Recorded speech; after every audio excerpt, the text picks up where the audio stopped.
अस्सलाम वालेकुम व्यूअर्स।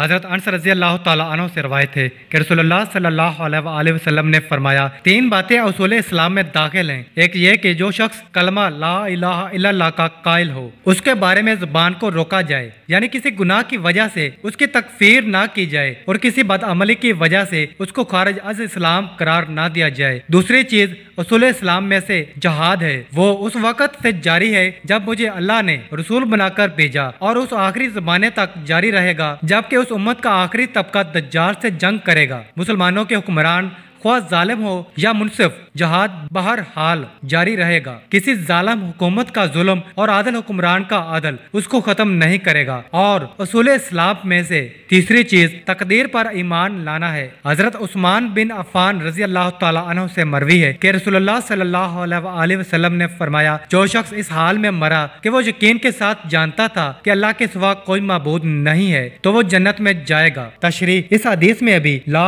इलाहा इल्लल्लाह पर यकीन होने से मुराद वही दीन तौहीद पर ईमान रखना है और दुखूल जन्नत के वादे का मतलब भी वही है जो ऊपर मज़कूर हुआ कि अपने पूरे अमाल नामा के तकाजे के मुताबिक अल्लाह की रहमत से इब्तिदा ही में या गुनाहों की कुछ सजा भुगत कर हर साहिब ईमान जन्नत में जरूर जाएगा। हजरत अनस रज़ी अल्लाह ताला अन्हु से मरवी है कि रसूलुल्लाह सल्लल्लाहु अलैहि वसल्लम ने इरशाद फरमाया, दोज़ख में से वो सब लोग निकाल लिए जाएंगे जिन्होंने ला इलाहा इल्लल्लाह कहा और उसके दिल में जौ के दाने के बराबर भी भलाई थी। फिर वो लोग भी निकाल लिए जाएंगे जिन्होंने ला इलाहा इल्लल्लाह कहा और उसके दिल में गेहूं के दाने के बराबर भी भलाई थी। और उसके बाद वो लोग भी निकाल लिए जाएंगे जिन्होंने ला इलाहा इल्लल्लाह कहा और उनके दिल में जरा बराबर भी भलाई थी।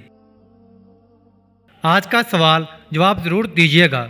अल्लाह ताला हमें इन अहादीस मुबारका पर अमल करने और अपनी ज़िंदगियों को संवारने की तौफीक अता फरमाए, आमीन। मज़ीद इस तरह के इस्लामिक वीडियो देखने के लिए चैनल ज़रूर सब्सक्राइब कर लें। जज़ाकल्लाह।